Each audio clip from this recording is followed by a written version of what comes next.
So welcome everybody, whether you're here real time or seeing this in the future. We looked last time, and I'll do a screen share of kind of map components. So let me show you what that looks like first. Let me get out of this. Oop, you can't minimize Zoom. Okay, I want to minimize it.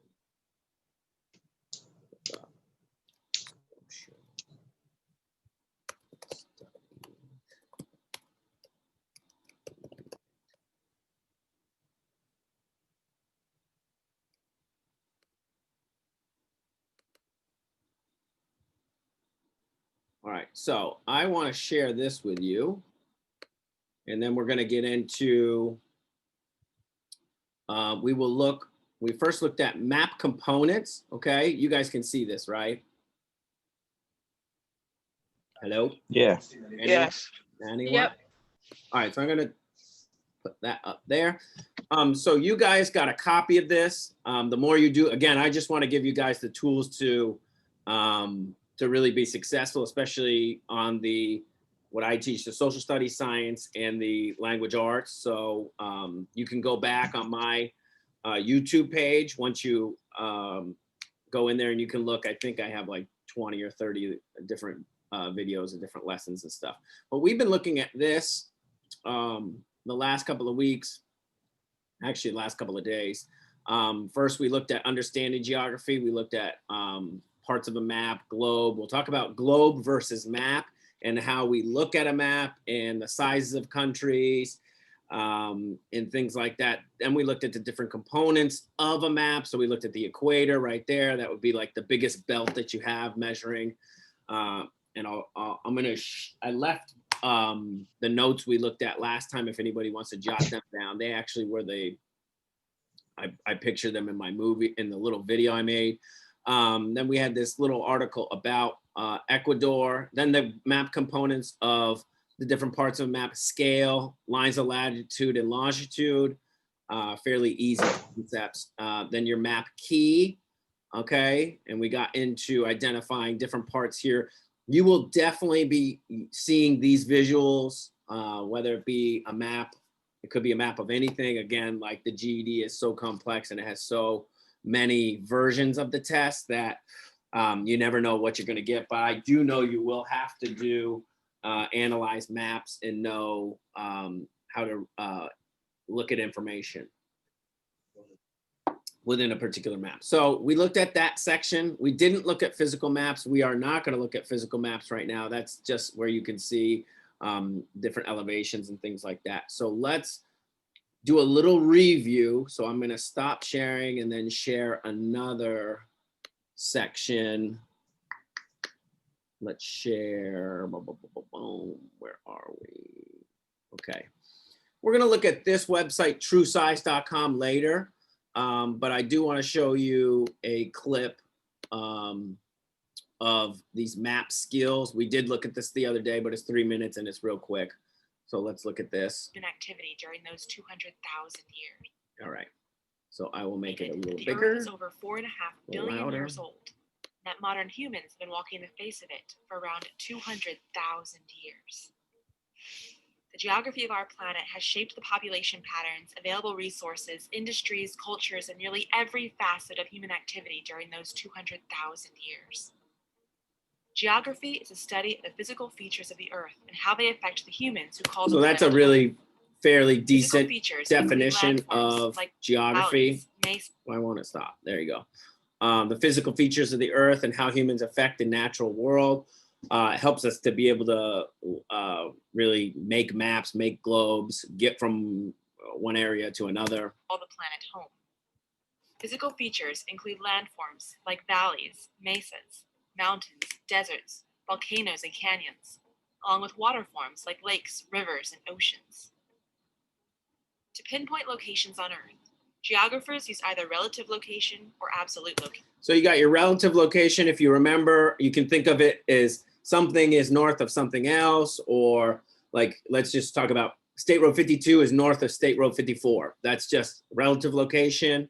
And you can understand that, okay? South America is south of North America. Very easy concept. Africa is to the east of South America, okay? Absolute location is a pinpointed specific location. Relative location is where a place is located in relation to another place. For example, the treasure is located around the rock, through the palm tree forest, and near the open clearing. Absolute location is the precise point where a place is located on Earth. To find absolute locations on Earth, a geographer uses imaginary lines called latitude and longitude. Lines of latitude circle. I want you to I didn't really talk about this. I want you to kind of think of this as like a grid, okay? You know that like if you go to downtown St. Pete or you go to downtown Tampa, it's gridded. You know, you can go to 7th Street or 1st Street, and that's on purpose. It just makes it easier for you to get to one way or the other. So this is what we're trying to do. We are literally making a grid out of the Earth and being able to pinpoint where we need to be. Earth from east to west, while the lines of longitude circle the Earth from north to south. Geographers measure latitude and longitude in degrees. Each degree of latitude is about 69 miles, or 111 kilometers. Degrees of longitude work a bit differently. The lines converge at the poles and are widest at the equator, with a distance of approximately 69 miles, or 111 kilometers at that point. Lines of latitude and longitude intersect at right angles at the equator. The equator is the line of latitude that divides the Earth into the northern and southern hemispheres. It's our biggest belt. At 0 degrees latitude, all locations north of the equator are written as N number of degrees. All locations south of the equator are written as S number of degrees. Lines of longitude begin at the prime meridian, which divides the Earth into eastern and western hemispheres. At 0 degrees longitude, all locations east of the prime meridian are written as E number of degrees. All locations west of the prime meridian are written as W number of degrees. People are using the lines to crisscross the world every day. Ships and airplanes need to use the coordinates to navigate the oceans and skies, while travelers use the lines of longitude and latitude to find specific landmarks. You can use the lines of longitude and latitude in your own community to go geocaching to find treasures hidden where you'd least expect it. A lot of geocachers out there. Studying geography allows us to understand the reasons people live in various regions, how physical features affect the economy of communities, and on a larger scale, global political issues like border disputes, climate change, access to food and clean water, and the spread of diseases, just to name a few. Jumping into the world of geography is as easy as opening a GPS app on your smartphone and putting one foot in front of the other. So what are you waiting for? The world awaits. The world awaits. That's cute. So real quick, and this is just for my people that started today, I'll stop screen sharing. And I left these notes up here, and hopefully you can see them a little bit, and we'll discuss them just a little bit. We talked about, like she just said, lines of longitude. They run north and south, kind of like suspenders, but they measure east to west, and they start at the first meridian, which is called the prime meridian, and we have it labeled up here. Then your lines of latitude are like your belts, okay? And they run east to west, but measure distances north and south of the equator, okay?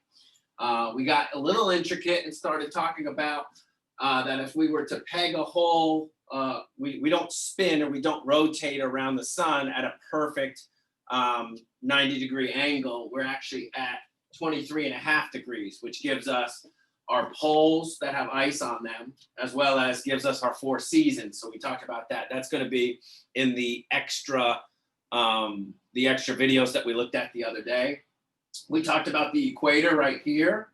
That's 0 degrees, okay, north and south. Then our prime meridian is also 0 degrees east to west, okay? We talked about 23.5 degrees north being the Tropic of Cancer, okay? And then the Tropic of Capricorn, which is in the southern hemisphere, is 23 degrees south. That's an S, okay? Our Antarctic Circle and the Arctic Circle, 65 degrees north. 66.5 degrees, and then 66.5 degrees south. We did talk about the different seasons when they start. This year is the 21st of the 3rd, 6th, 9th, and the 12th month. So just last 2 weeks ago, we had the start of fall.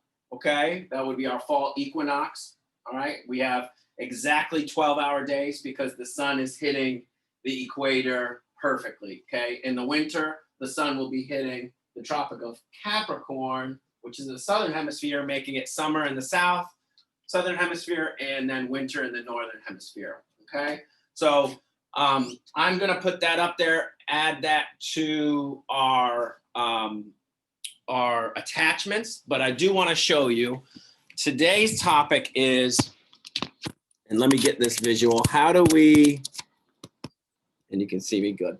How do we, and again, you can pretend that this is a globe. How do we take something that's 3D, like a sphere, the globe, the Earth, and how do we put it on a piece of paper flat?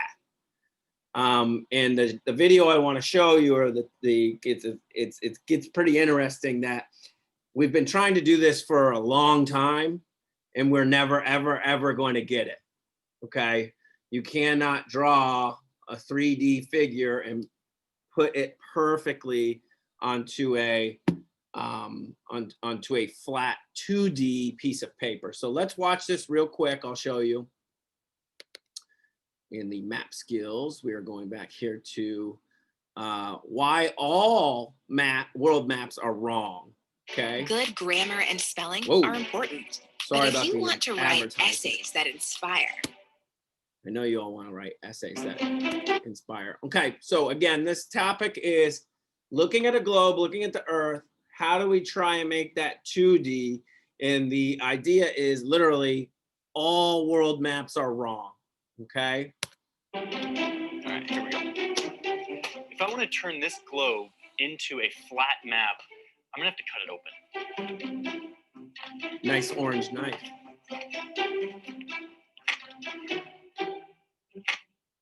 In order to get this globe to look anything close to a rectangle lying flat, I've had to cut it in several places. Stretch it. I've had to stretch it so that the countries are starting to look all wonky.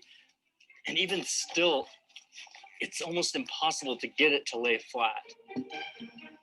And that right there is the eternal dilemma of map makers. That's a very, very, I think, a very good visual of what we're actually trying to do when we see or try to create a world map on a 2D piece of paper.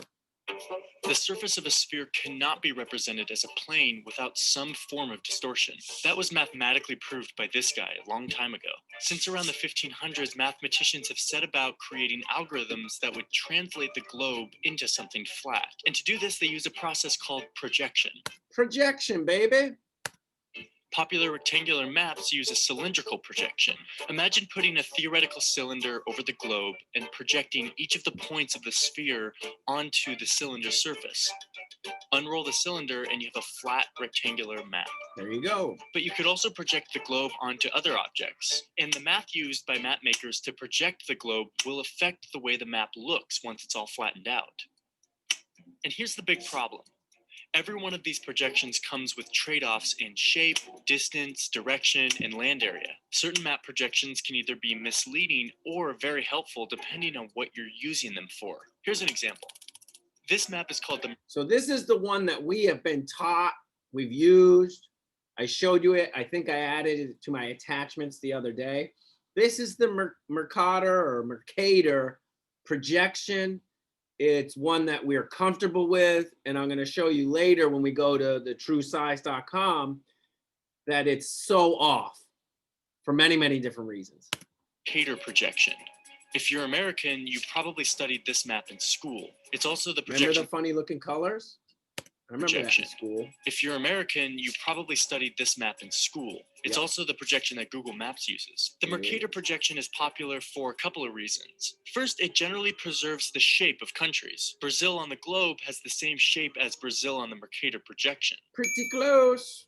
But the original purpose of the Mercator projection was navigation.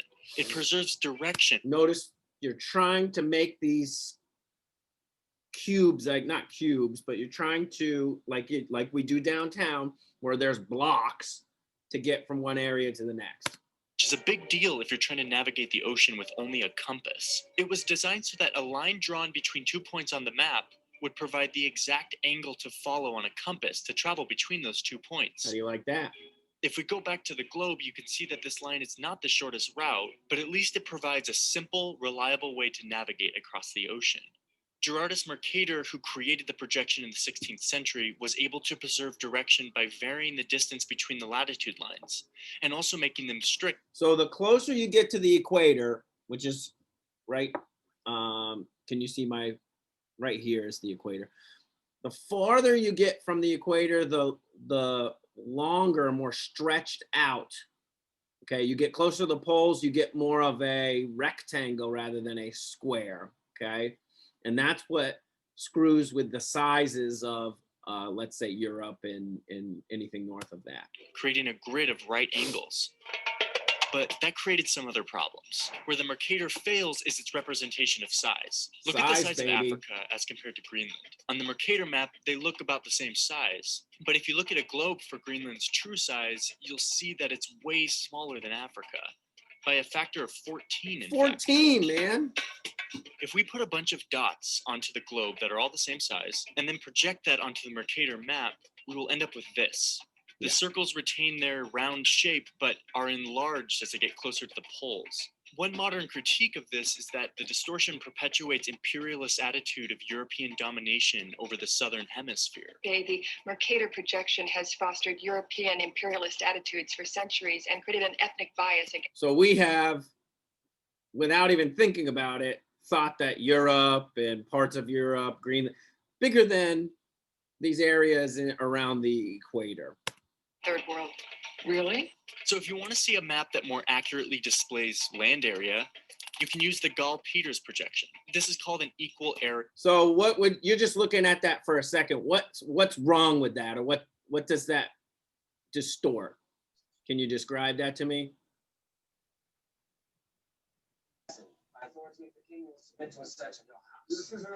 What do you guys think? I think it looks stretched out, and the Stretched out. yeah, the shapes of the country look funny.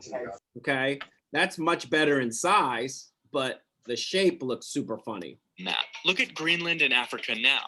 The size comparison is accurate, much better than the Mercator. But it doesn't look like they don't look the same. They look stretched and funny looking. But it's obvious now that the country shapes are totally distorted. Mm-hmm. Here are those dots again so that we can see how the projection preserves area while totally distorting shape. Something happened in the late 60s that would change the whole purpose of mapping and the way that we think about projections. Satellites orbiting our planet started sending location and navigation. What do we call that, guys? Extra credit? GPS. Projection. We call it Global Positioning System, okay? GPS. Data to little receiver units all around the world. Today, orbiting satellites of the Navy Navigation Satellite System provide round-the-clock, ultra-precise position fixes from space to units everywhere in any kind of weather. This global positioning system GPS. wiped out the need for paper maps as a means of navigating both the sea and the sky. Map projection choices became less about navigational imperatives and more about aesthetic, design, and presentation. The Mercator projection, that once vital tool of pre-GPS navigation, was shunned by cartographers who now saw it as misleading. But even still, most web mapping tools like Google Maps use the Mercator. This is because the Mercator's ability to preserve shape and angles makes close-up views of cities more accurate. A There you 90-degree go. left turn on the map is a 90-degree left turn on the street that you're driving down. The distortion is minimal when you're close up, but on a world map scale, cartographers rarely use the Mercator. Most modern cartographers have settled on a variety of non-rectangular projections that split the difference between distorting either size or shape. In 1998, the National Geographic Society adopted the Winkel triple projection because of its pleasant balance between size and shape accuracy. I would have too, yeah. But the fact remains that there's no right projection. Cartographers and mathematicians have created a huge library of available projections, each with a new perspective on the planet, and each useful for a different task. The best way to see the Earth is to look at a globe. But as long as we use flat maps, we'll have to deal with the trade-offs of projections. And just remember, There's no right answer. If you yourself want to poke fun at the Mercator projection, you can do so by going to thetruesizeof.com. How about we do that? You guys want to poke fun at the Mercator? Is that a yes or a no? I think it's a yes. I'm getting that phone call. Sure. Yes, yes. So let's look that in Africa is such a big continent, and then the U.S. looks like it's pretty much the same size, or at least more than half. It's a third of the size. Okay, we're gonna put the U.S. back where it's supposed to be. Okay, there's the U.S. right. Let's look at Greenland. I wanted to look at Greenland.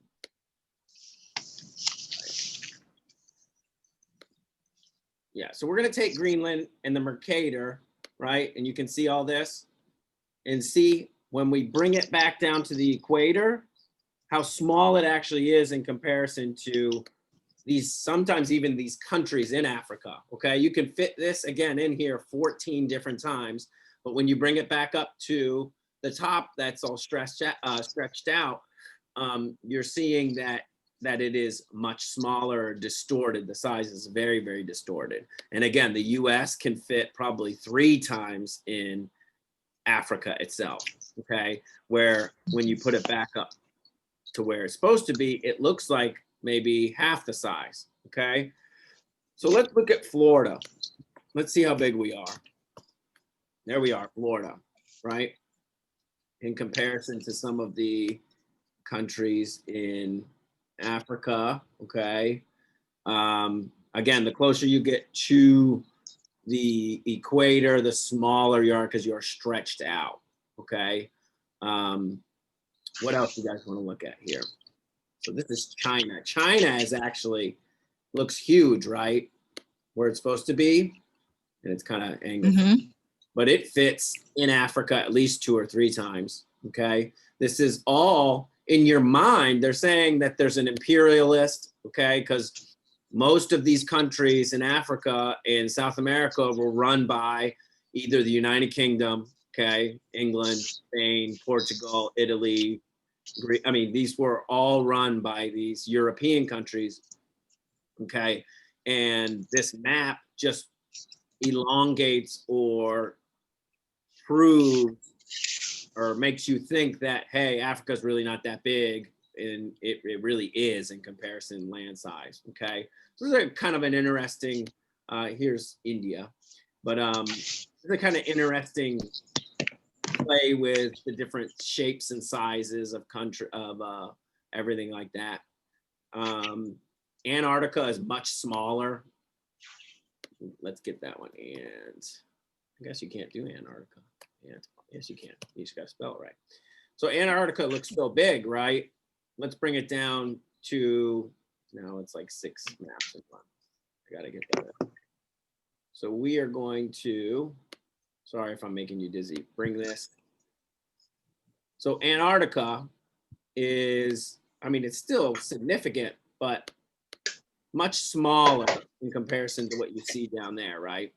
Okay, about the size maybe of Brazil, a little bigger than Brazil, probably fit into Africa twice, okay? When you bring it down to the equator, we see that that size changes. I will print out and get for you, actually we can look at some of these now. So the Mercator projection, that's one I gave to you the other day, and we're gonna show all this stuff. I love this website. Creating the worksheet, downloading it. So that's the Mercator, has all those sections we talk about: prime meridian, Tropic of Cancer, equator, Tropic of Capricorn and Cancer, the Arctic Circle, and then this down here is the Arctic Circle as well, but Antarctic Circle. Let's look at another projection. We're looking at the Miller projection, Miller time. I want to show all of that. Okay, let's download it. So this is the Miller, which is very similar to the other one. It just seems to be including Antarctic Circle. So let's look. We got that one, doesn't have the Antarctic Circle. This one does, okay, making the Antarctica look huge, okay. Let's look at another couple of them, the interrupted projection. This is one that the guy cutting the globe kind of looks like in my mind, I guess. And I will download these and give you these. This is, to me, very, very accurate, but you have to know that like the ocean is cut out in different sections, okay? But I like this, called the interrupted world map. And I'll, again, give you guys all of these. Let's look at the Robinson. And again, there are hundreds. You saw in the little video that there are hundreds of them. I'll just give you guys 4 or 5 this one is a little more, maybe not inaccurate, but it's a little more spherical, okay? And it has all of the countries in the world on one flat plane like that, okay? So what else? So we looked at that. We want to go back. Oh yeah, I will assign this article to you guys tonight, News ELA. How many of you guys have been hitting up News ELA? Some, we'll see. I tried to catch up some today. Yeah, so the assignments that I put in here are just, they're not like traditionally how you think of assignments. They're going to be hopefully assignments that will help you with specific topics. So we were looking at location, absolute location. Now, where is maybe that's it. There is an article that's very similar to that little documentary we saw. Learning about geographers. So we might assign that. I thought there was one about the shape of maps. Put in geography maps.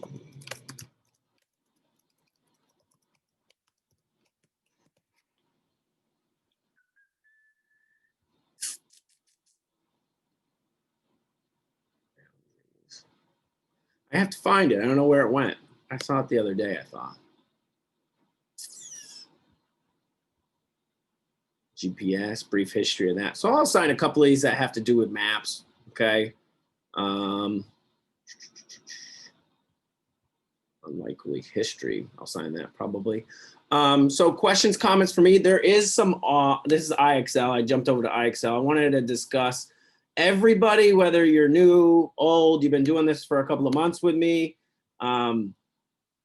Everybody should have this diagnostic completed.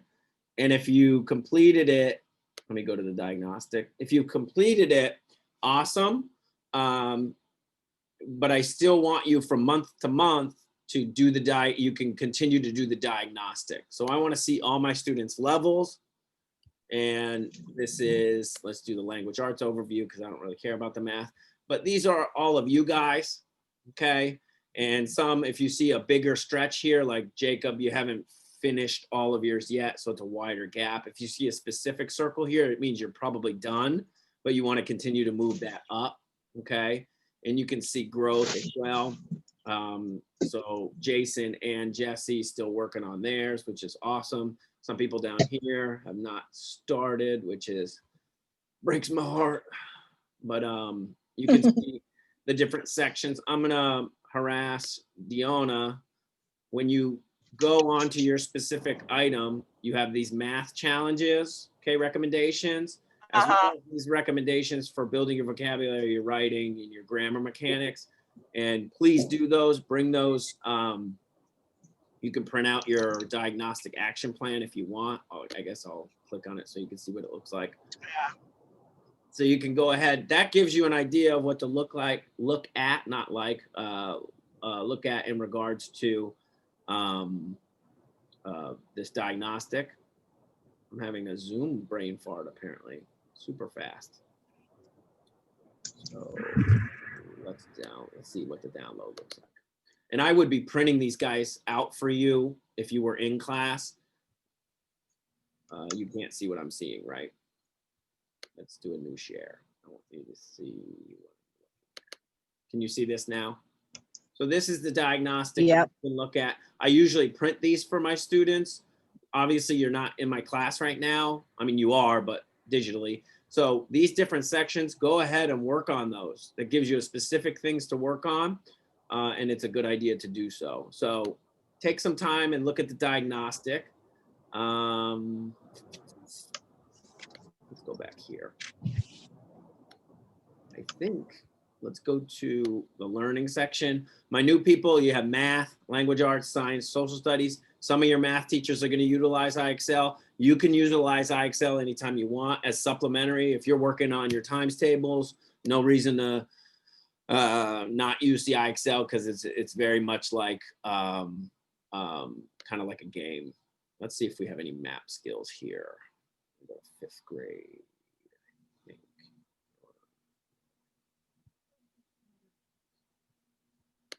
Let's see.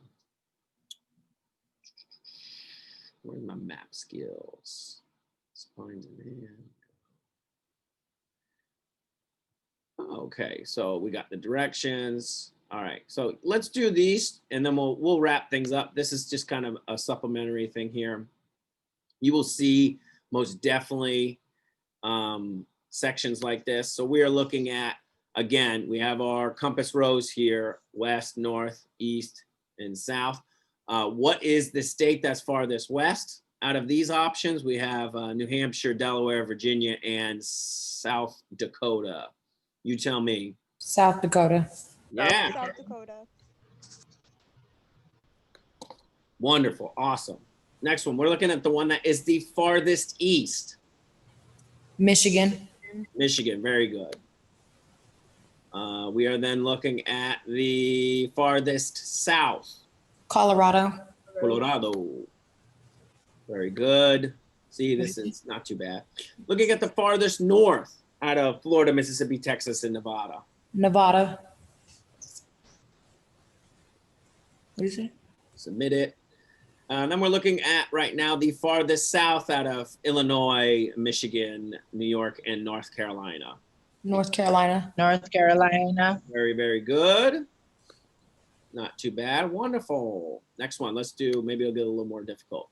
We are looking for the farthest west out of Mississippi, Delaware, Connecticut, Maine, and Vermont. I'm sorry, which states, let's read, yeah, I'm teaching myself here. We are looking at which states are west of Delaware. Mississippi. Mississippi. Thank you. Mississippi. All right, excelente. We're looking at states that are east of Mass. Okay, here's Mass right here. There's only one that's east. Based on this, it is what? Maine. Maine. Maine.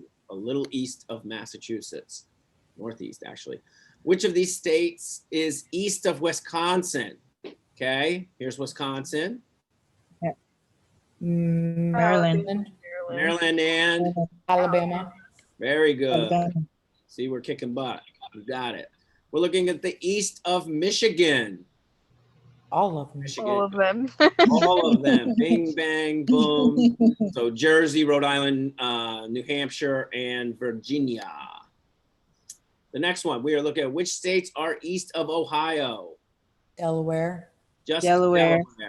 Very good. Sweet. Keep it up, Buttercup. We did that in 2 minutes. Very good. Let's continue practicing. We'll look at the lines of latitude and longitude. All right, let's get started. 4 questions in a row, baby. Let's get this. All right, so select the equator. Where is it? Describe it to me. It is what? At zero. Zero where? Zero longitude, zero. Zero latitude. Okay, so that's this line. That's the equator. Okay. And then we're looking at the prime meridian. Also 0 degrees, but where? Longitude. Very good. Longitude. They run north and south, and measure east to west. And we're looking at 60 degrees south. So are we looking at lines of latitude or longitude? Longitude. Latitude. So you think of them like belts. I think latitude, fatitude, right? You need a belt. I'm not kidding. You need a belt to keep your pants on. And this one is 60 south, okay? 60 south is, that's what we're looking for. Keep it up. Now we're looking at 120 east. Longitude. Looking at longitude, and we're not going west, where the W's are. We're going to east, so it's 120, which touches Russia all the way down through China and into Australia. What I just said, longitude. Next one. Oh, well done. Stage 2. All right, so we're looking selection of the equator. What's this? What do you guys think? 0 latitude. Bingo. Extra credit. Gold star. Super duper. 10 degrees west. 10 degrees west. Longitude. We're looking at longitude, so that's 0 degrees. That's the equator. This is 0 degrees at the prime meridian. Meridians are lines of longitude, which run north and south and measure east to west. We're going just 10 degrees over. 10 degrees over to the west. Oop, I clicked the wrong one. And that would be that degree right there. Next one, 40 degrees south. Latitude. So we're looking at latitude, lines of latitude, fatitude, 10, 20, 30, 40, bingo. Very good. Now we're looking at longitude, 20 west. 20 west, okay. So 0, Longitude. 10, 20. 20. Yeah, buddy. You answered 4 correctly in a row. Very good. Now we're looking for the equator. Find it for me. The We're looking for lines equator. of what? 0. We're looking for latitude. So the lines that go east to west and they Yes. measure north to south. So we're at 0 there. And that little country's Ecuador. If you didn't know, we looked at that a week ago. Oh. Or Tuesday. Correcto. 30 degrees south. So we're looking at lines of latitude or longitude? Latitude. Latitude, my friends. So 0, 10. Now we're getting into South America. We're crossing Brazil. And now we're at 30. And in Argentina. I happened to live there for a year. Love Argentina. 90 degrees west. So we're looking for Longitude. lines of latitude or longitude. Longitude. Longitude. Those are the suspenders holding up the earth. We're at 90 W. 90 west goes through Mexico and El Salvador. Honduras. Brilliant. So 10 degrees north. So are we looking at latitude or longitude? Latitude. It's written right there. So yeah, latitude. Not 10 degrees north, which happens to cut through right through Costa Rica, Colombia, Venezuela. It's fun stuff, right? You guys are losing it. Excited. We are looking at select a point where latitude 35 north and longitude 95 west intersect. So we're looking at 35 north, that's this, and find me 95 west. Over. Bingo. Right there. I don't know where that would be. North of Texas, maybe Oklahoma. Mm. All right. Now we're looking at 30 north and 85 west. 85. So 20, 30, 20, 25, and 30. And we're going to what? 85. 85, which is, I don't know, what is that? The panhandle over there. Basically Florida. Pensacola. Pensacola. I'll take a Coca-Cola, not a Pensacola. 45 north and then 95 west. So 25, 30, 35, 40, 45 north. And we're looking at what? 95 west. 80, 85, 90, 95. Bingo. Okay. Very good. What is that? North Dakota. Who's talking to? 35 north and 115 west. Why? So here's 35 north and we're 100, 105, 10, 15. Sweet. Very good. Maybe New Mexico. I don't know. All right. 45 north, which is up here. We have that line of latitude, and then 70 longitude, which is right here. What is that? New York? New York, New York. Are we done? Oh, we finished that in 5 minutes and 21 seconds. Very good. All right. I will stop sharing. Oops. Because that was just too much fun, wasn't it? Right? So questions, comments for me?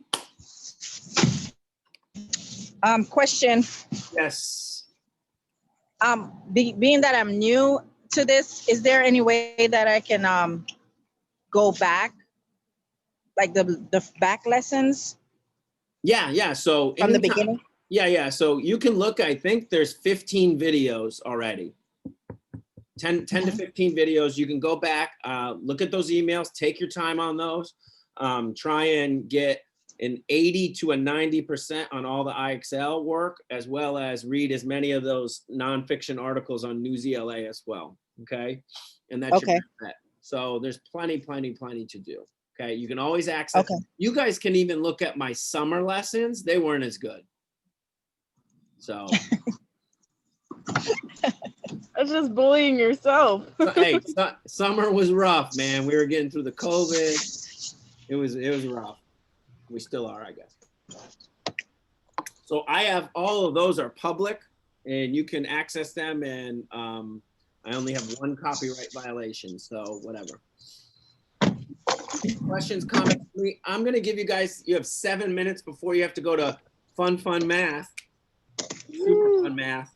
So 7 minutes before that, and I will spend the next 7 minutes praying for you that you can get through math.